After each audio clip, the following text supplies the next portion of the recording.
It's your boy, Marky, yo. And we back at it again with another reaction, man. I'm not finna say too much today, but make sure y'all like, comment, subscribe. Today we got Larry Bird Most Savage Moments. Let's get straight into it. Retired NBA players often like to compare the good times with today.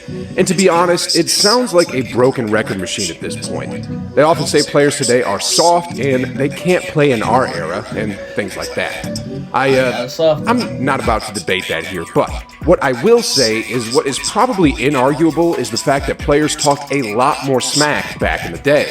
And one of the best to ever do it was the one and only Larry Bird, aka Larry Legend.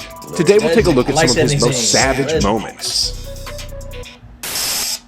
During his rookie year, Reggie Miller and the Pacers were down 3 points against the Celtics with 20 seconds left in the game. To stop the clock, the Pacers went to the foul game, but unfortunately, they fouled Larry Bird.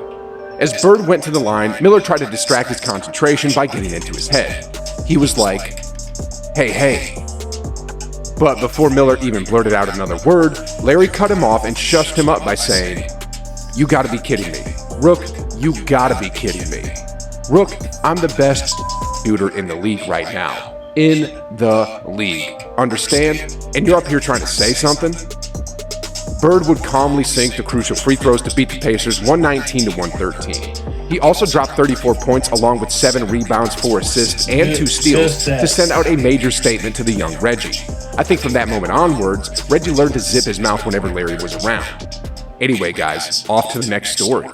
In 1986, Larry Bird was at the peak of his greatness, winning his 3rd consecutive MVP, as well as grabbing the Finals MVP trophy while averaging 25.8 points a ball game. He was so good this particular year that on the night of Valentine's, he simply decided that he would not be using his right hand against the Blazers. Here's exactly what he said. "Tomorrow night's the last game of the trip. I'm going to play this one left-handed. Well, at least through 3 quarters.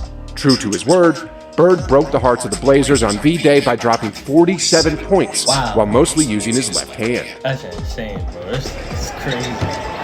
Like, who does it? Who does it, bro? Who's the left hand on? Quick penetrator. Bird. This man is sad. After the game, he was asked why he refused to use his dominant hand, to which he replied, "I'm saving my right hand for the Lakers." Man, is that cold-blooded or what? Now, if you think that was savage, wait until you hear this next story about Dennis Rodman. We all know that Rodman has a history of saying unpleasant things, and in Game 5 of the Eastern Conference Finals in 1987, he pushed the boundaries further by saying an off-color remark to Larry. Game 5 at Boston. "I made the most wrong decision that a person can make.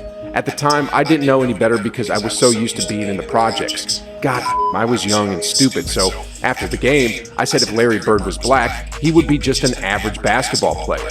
That is what I actually said back then, and I was in Boston." Larry heard the interview and was not happy about Rodman's comment. In Game 7, Bird had his payback, and he went to destroy Rodman with his skills and his mouth. How much? According to Rodman, here's what went down when he was guarding him. "I would be all over him trying to deny him the ball, and all Larry was doing was yelling at his teammates, 'I'm open. Hurry up before they notice nobody is guarding me.' Then he would stick an elbow in my jaw and stick the jumper in my face. Then he would start in on my coach. 'Coach, you better get this guy out and send in somebody who's going to D me up, because it's too easy when I'm wide open like this.'" They clear the zone. It's Bird one-on-one with Rodman. Well, again, Rodman has done a good job of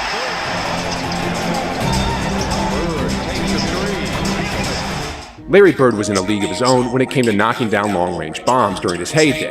And when the NBA Finals introduced the three-point shooting contest in 1986, he quickly cemented himself as the most lethal marksman in the league. In 1988, heading to his 3rd three-point contest, Bird was extremely confident that he'd bag his 3rd consecutive three-point title. Right before the competition began, Bird tried to mess with his opponent's heads by going to the locker room and saying that the contest was already over before it even started. Walking in the locker room, who's playing? Did you really say that? Who's playing for second? Yeah, I did. Now, on top of this trash talk, Bird didn't even bother to remove his warm-up jacket during the contest. And guess what? He won. Sheesh, guys. This is a dude who looked his opponents in the eye and said, "Who's coming in second?" Then followed it up by not even removing his warm-up jacket. And won. Talk about confidence. Anyway, guys, our next story happened in 1992 when Bird was part of the Dream Team, and it goes something like this. So, the head coach of Team USA personally handpicked a bunch of talented college players to have a scrimmage with the Dream Team to gauge their chemistry. The first run as a unit of the Dream Team didn't go as planned, and shockingly, the college prospects won easily behind closed doors. Right after the embarrassing loss, Rodney Rogers, who was playing for the side of the college team, was feeling upbeat about their win, and during the heat of the moment, he wasn't able to control his mouth and said something like this to Bird. "Hey Larry, you ain't hit a jumper since '84. After Rogers said those words, Bird didn't say a single word, but everyone on the Dream Team knew that Larry took it personally. In the next day's practice, as everyone expected, Larry brought Rogers to school. I mean, he was scoring bucket after bucket over his head, and what's even crazier about all of this is the fact that Bird was telling Rogers how he would score on him. Jamal Mashburn's witnessed firsthand how Bird murdered Rogers in that game, and here's what he said. Magic Johnson fed Larry Bird the ball, probably about 8 times in a row down the court.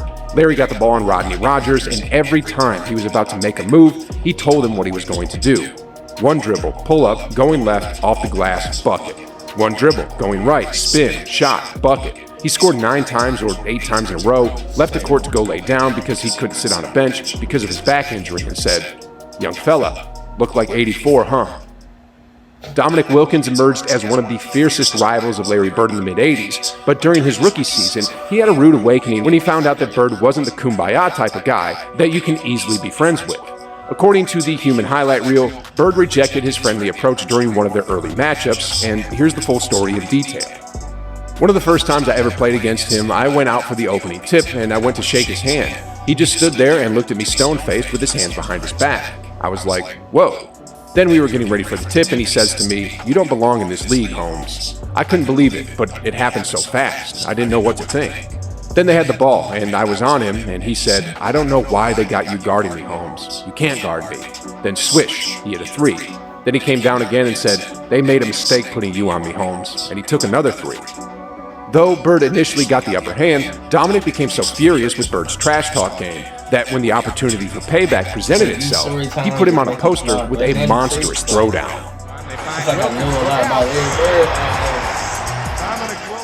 After that dunk, Wilkins finally earned the respect of Bird, but not without some extra dish of trash talk in the end. According to Dominic, Bird got the last laugh. He got up and said, "I like you, rookie. You've got guts." I was happy for a second, and then he said, "But I'm still going for 40 on you tonight." True to his word, Bird would deliver yet another big game and grab the win for the Celtics, and though he only managed to score 39 that game, he proved once again that you can't outclass Larry Legend, even if you're as legendary as Dominique Wilkins. Anyway, on to another story here. Larry Bird is a competitive guy, as we can all see, and in this tale, he wanted to prove that he's the greatest Celtic ever. You see, at the time, the Celtics' record for most points in a single game was held by Bird at 53 points. But then on March 3rd, 1985, his teammate Kevin McHale scored 56 points, and then after that, Bird pretty much echoed what Thanos said to Thor. He didn't say, "You should have gone for the head," but he did say, "You should have gone for 60. Well, just 9 days later, on the night of March 12th, 1985, the Celtics traveled to the Big Easy to face the Atlanta Hawks, and Bird dropped 60 on the Hawks, which effectively erased the record previously set by McHale, which lasted only for 9 days. Meanwhile, another teammate, Robert Parrish, said this about Bird that night. He told us at halftime that nobody could stop him, so just give him the ball and get out of the way. Then he went out and started taunting the Atlanta players on the floor, the ones on the bench, their coaches, even the referees.